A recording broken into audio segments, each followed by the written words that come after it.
Dan soalan terakhir. Ada ke? Ada. Cukup cantik ni. Bila kaitan kritik mengkritik. Okey. Kami, rakyat Malaysia menuntut 25 tahun termiang-miang di telinga kami reformasi. Hak kebebasan bersuara. Jadi kami menuntutlah hak kebebasan bersuara itu. Janganlah bila kita kritik. Macam saya tak terlepas. Banyak kali kena shadow ban. Konten diturunkan. Facebook Inspirasi Channel. Tak larat kena. Ini pun kena sampai 6 bulan. Ikut suka. Ini saya menyata nak marah. Ikut suka Pak Tiri laki mak mereka. No, this is nonsense. Kalau saya punya di platform saya, di TikToknya ke, di Facebooknya ke, kalau ada berunsur hasutan, siasat saya. Minta SKMM buat satu nota kecil bagi pada PDRM. Okey, siasat kandungan ni berunsur hasutan. Tak ada. Kalau ada, kenapa nak arahkan TikTok, Facebook ini pula untuk turunkan kandungan? Anda bercerita tentang hak kebebasan bersuara. Kalau ikut rekod 2022 di zaman kerajaan Ismail Sabri, tak silap saya. 96 kandungan dibawa turun kerana ada unsur-unsur begitulah. 96. Kalau kata kerajaan sekarang ini ada kerajaan reformasi yang menjunjung tinggi hak kebebasan bersuara, sepatutnya 9.6 saja. 9.6 saja. Kalau pekak sangat pun separuh, 45 kes. Ini tidak, 4,000 kandungan dibawa turun, di-delete begitu saja tanpa asas. Dan Timbalan Menteri menjawab, minta maaf saya cakap di Parlimen, amat bodoh sekali. Bukan kata saya, bukan kata Tuan Haji pun, Tuan Haji Peguam pun kena delete posting. Jadi Tuan Haji, saya nak tanya, saya nak muat naik satu video terakhir. Silakan. Daripada Isham Jalil, cukup bernas, cukup logik apa yang dia perkatakan. Sama-sama kita tonton. Jumlah permintaan daripada kerajaan untuk remove konten ini meningkat. Ini ada laporan daripada Reuters, tuan-tuan. Reuters ini bukannya portal Cak Ayam, tuan-tuan. Ini portal berita antarabangsa. Dia melaporkan Meta ni Facebook lah. TikTok report jump in Malaysia government request to remove content in 2023. 2023 ni siapa dia? 2023 ni zaman Noah Ibrahim lah, zaman Fahmi Fadzil dengan Tio Nicing ni lah. Yang tuan-tuan dulu menjerit bebas bersuara, kebebasan bersuara. Sekali sekarang ini bila dia senak perut sikit dia delete, bila dia senak perut sikit dia delete, tuan-tuan. Ataupun dia arah atau minta platform-platform ini untuk delete. Kalau konten-konten tu ada berbau fitnah atau hasutan, maka ada akta-akta untuk menangani ini, akta MCMC, akta hasutan dan SOSMA dan sebagainya. Tapi maksudnya ini bukan pasal mereka delete yang ini semua, bukan pasal ada akta hasutan ke apa. Kebanyakannya ini pasal mereka tak tahan telinga, tuan-tuan. Nak dengar konten-konten kritikan ini dan mereka tak boleh jawab. Dan bila dengar perkara yang betul itu, so mereka rasa senak perut dan mereka satu cara untuk hilangkan senak perut itu mereka minta atau arah platform-platform ini delete lah. Itu. Nampak? Itu pandangan yang sama. Saya amat bersetuju. Itu laporan Reuters. Satu media antarabangsa mungkin boleh dikatakan antara terbesar di dunia. Terbesar. Ini bukan cerita Auta Karen, bukan cerita TV3, dah. Reuters yang melaporkan. Bukan jauh jurangnya. 96 tahun 2022, sekarang 2023, 4,000 kandungan. Dan Timbalan Menteri menjawab secara katun di dalam Parlimen. Saya nak tanya Tuan Haji. Okey. Timbalan Menteri kata, kami tak mengarah.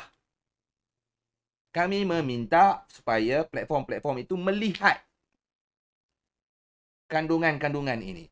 Jadi, dia kata, dia tai chi balik, dia kata platform-platform tu ada dia punya SOP. SOP dia pun melihat, oh betul, dia orang delete.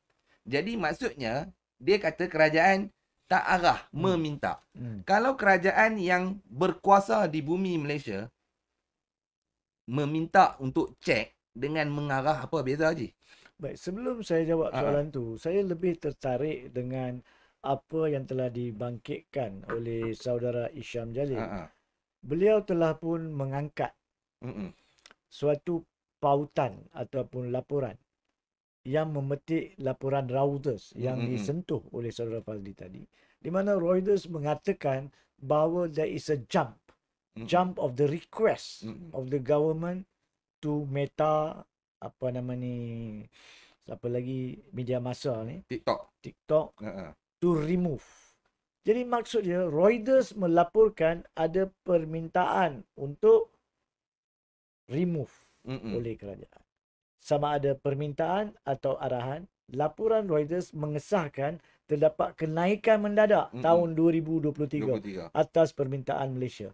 Kalau itu palsu lah atau tidak benar, menjadi tanggungjawab kerajaan Malaysia untuk memperbetulkan Reuters. Selagi anda tak memperbetulkan Reuters, kami sebagai rakyat wajar dan boleh terima laporan itu sebagai betul.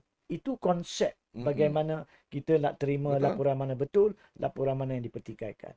Makna kata, laporan Reuters tersebut tidak dipertikaikan oleh kerajaan. Jadi mereka mengakulah bahawa mereka paling banyak minta untuk gugurkan. So, sama ada arah ke, minta ke, bagi saya tak relevan.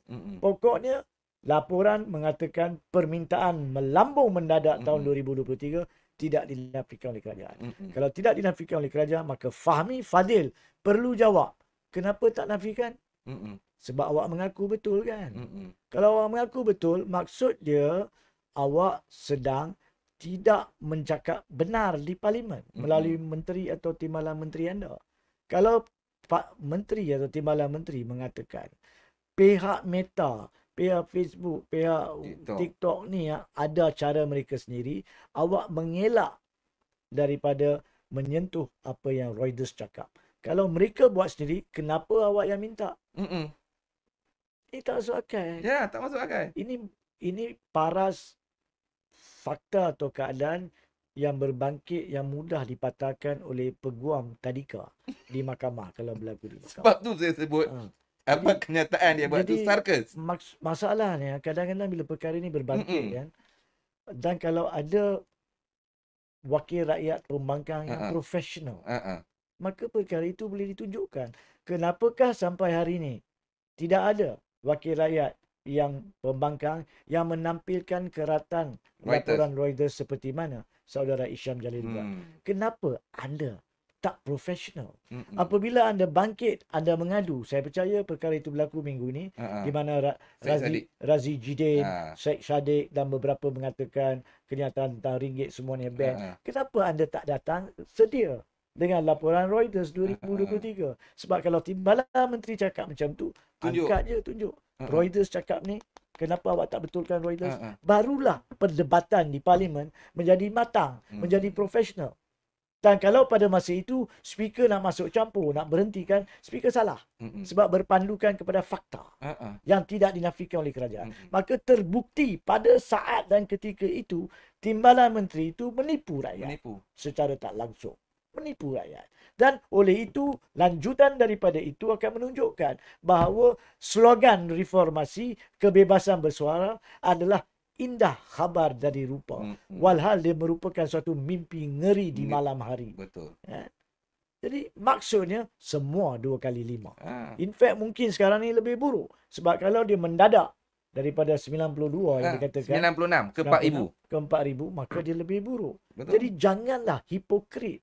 Dalam bahasa Arab, hipokrit dipanggil munafik. Bukan munafik agama ya, munafik dari sudut bahasa. Maksud dia awak menipu rakyat.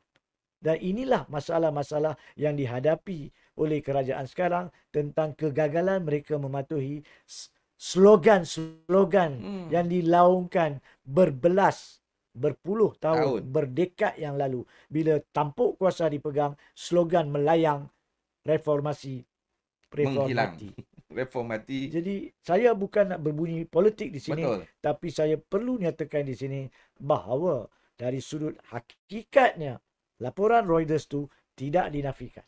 Mm-mm. Maknanya fakta daripada laporan antarabangsa, kerajaan Malaysia meminta, itu soal lain, meminta pihak media sosial untuk menghalang mana-mana pautan yang tidak menyenangkan mereka. Ini menunjukkan kepalsuan slogan hak bersuara dan kematian reformasi. Itu saja. Kita tengok dan kita sedar berapa ramai. Saya sebab disentuh oleh saudara lawyer peguam kanan pun kena delete. Pada 2 hari bulan Februari, saya ada satu artikel yang saya telah tulis di Facebook saya. Sekejap ya. Tuan-tuan mungkin akan terkejut bahawa akan dapati tulisan saya pada 2 hari bulan Februari, secara khusus siri 4263 tidak wujud lagi di Facebook. Anda akan nampak siri 4262, terus 4264, iaitu 1 Februari, terus ke 2 Februari, tapi satu lagi pada 2 Februari tak wujud. Sebab apa? Sebab telah pun diblok. Diblok oleh Facebook. Saya telah membuat aduan saya dan inilah satu-satunya tulisan saya yang diblok. Sebelum ini 2-3 tahun lalu pernah diblok, tapi bila saya buat laporan kepada Facebook di Amerika Syarikat, ia telah pun dibuka balik. Tapi yang ni 2 Februari adalah cukup 1 bulan. Masih belum dibuka lepas aduan. Jadi pokoknya di sini tulisan saya itu berkait dengan isu SPRM. Saya tak tahulah apa masalahnya. SPRM saya ada banyak siri saya tulis. Berpuluh siri pasal SPRM. Kenapa yang ni nak diblok? Tapi kalau diblok secara tak sengaja oleh Facebook, maka tak apalah. Tapi kalau apa laporan yang dinyatakan oleh ramai orang, saya rasa ada masalah di sini. Sebab kalau Facebook yang blok atas SOP mereka, semestinya mereka akan menjawab aduan saya. Betul. Tapi sampai hari ini tidak ada aduan. Itu sahaja. Pendek ceritanya, lebih 300,000 pengikut, posting reach setiap bulan di Inspirasi Channel Facebook sekitar purata 3 juta sebulan. Kini hanya tinggal 200,000. Shadow ban yang teramat sangat. Sampai 6 bulan daripada November. Kena 6 bulan, bukan sikit-sikit. Apa kejadah yang kita buat? Yang teruk sangat, yang takut sampai tahap gaban. Saya cuma nak nambah sedikit. Tak, saya ada satu soalan terakhir. Ada lagi? Ada lagi. Tapi Lepas tu Haji tambah. Sebelum soalan Okay. saya nak bagi tahulah kepada kerajaan. Anwar Ibrahim sekarang, Menteri Fahmi Fadil dan timbalannya. Anda boleh buatlah apa yang anda nak buat.